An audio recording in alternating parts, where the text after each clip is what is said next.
Let's go. I'm about to go off like a weapon. Fuel to the top, got a filled up engine.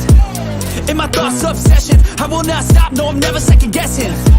I got a God complex. Haters love to hate, but I never feel pressed. Got a lot on my plate, but I never get stressed. I'll take all the pressure like I'm acing this test. Tear it up like I'm Jason. I see the world like it's ready for the taking. I see this place like a game I'm playing. Straight to the bank to collect my payments. No negotiations, it's my way, I was born impatient.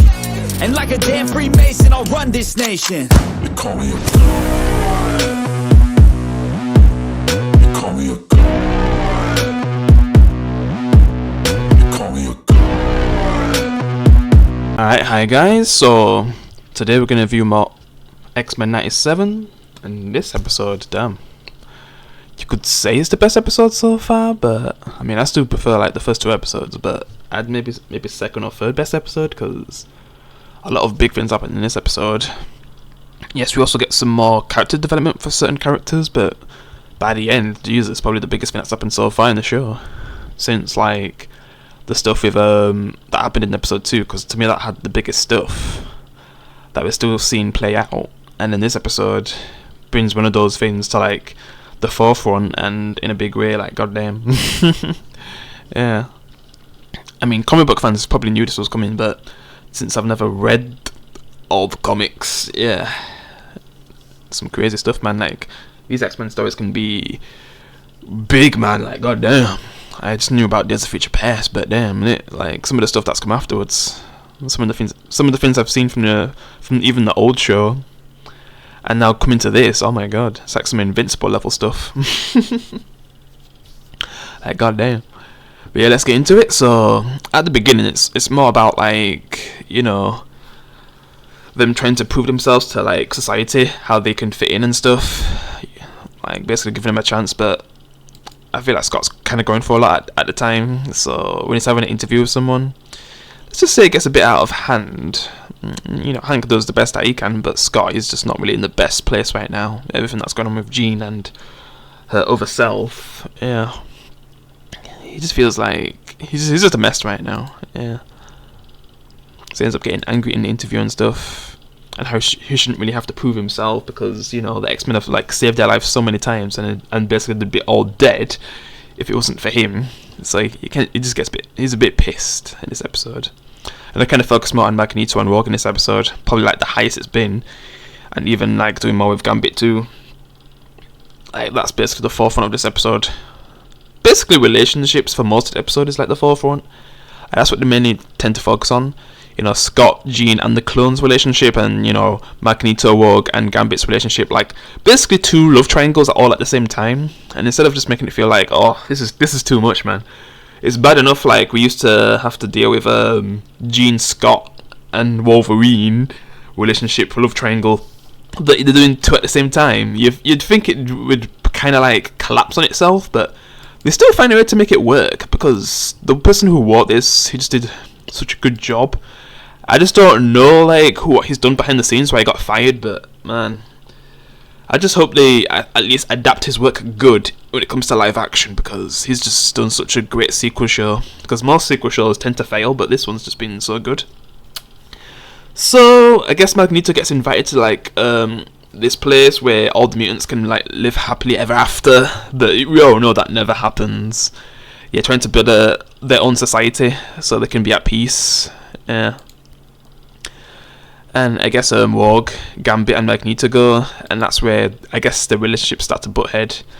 The clone of Jean is basically ends up here, you know, trying to find a reason to go on after not really being with Scott anymore. Yeah, and then the actual Jean and Scott, like they're just having like some arguments, and it's just kind of a messy situation with them right now, especially after losing their son too. Yeah, and she's basically here just to make sure things, you know, stay peaceful, because she's doing it for like Charles and stuff. I mean, they're both doing it for Charles. They're trying to make a better world in Charles' honor, but there's always something that always holds it back, and we get to see Nightcrawler again. Yay!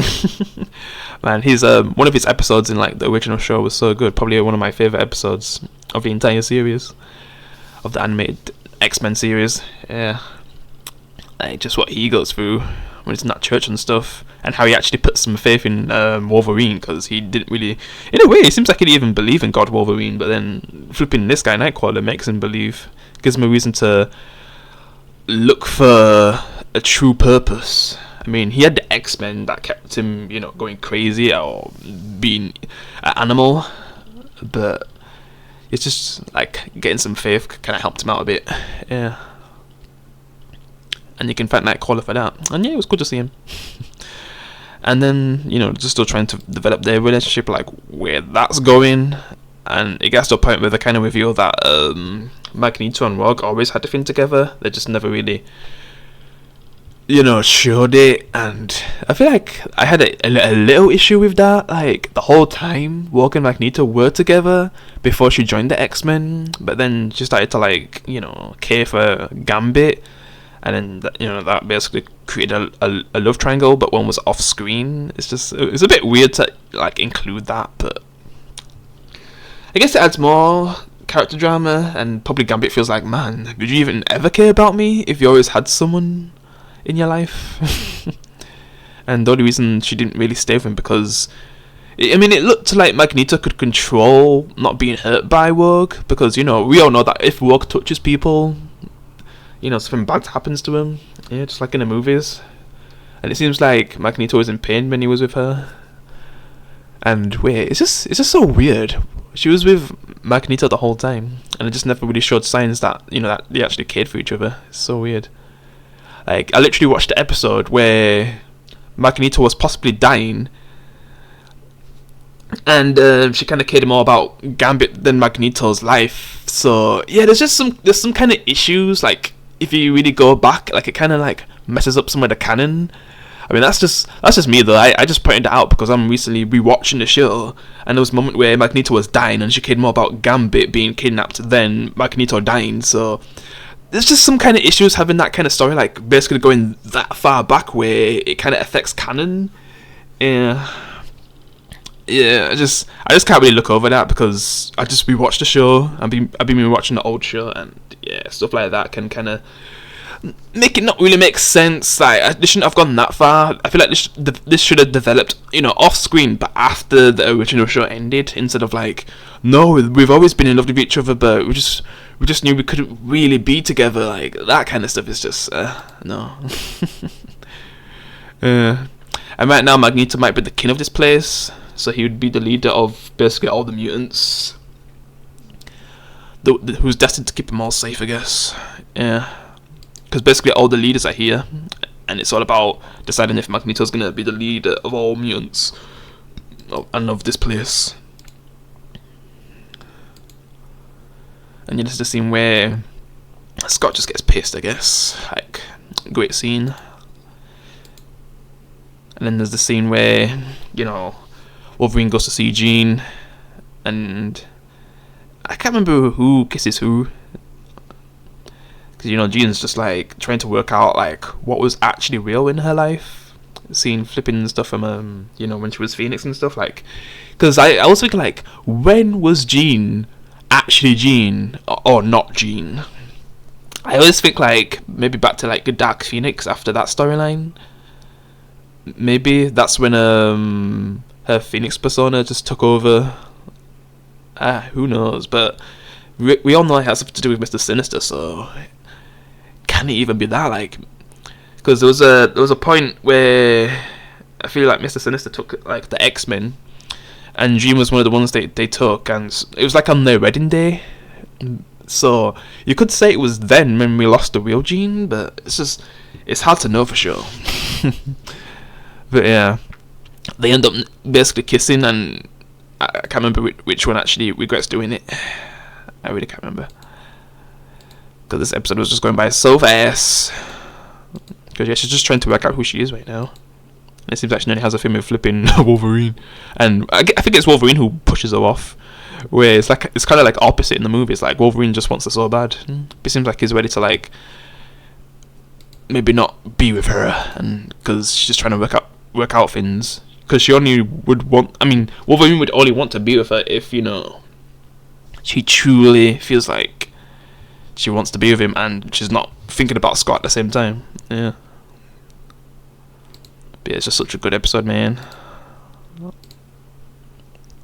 then we got the big meeting with everyone. Moy was there. Charles is can I even say ex, because I can't remember if they was even fully together by the time Charles actually dies in the original show, but yeah. Because they always help out each other, and they once had a relationship with each other, so yeah. Yeah, things just do get intense later on.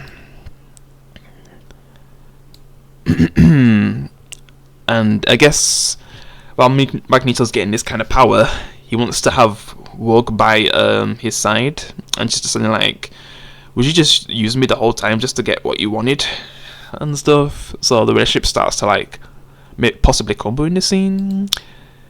But then later on, who knows? Who knows? Because I've watched the episode, and they're still trying to work out their relationship. Like if they still have a thing together. Yeah.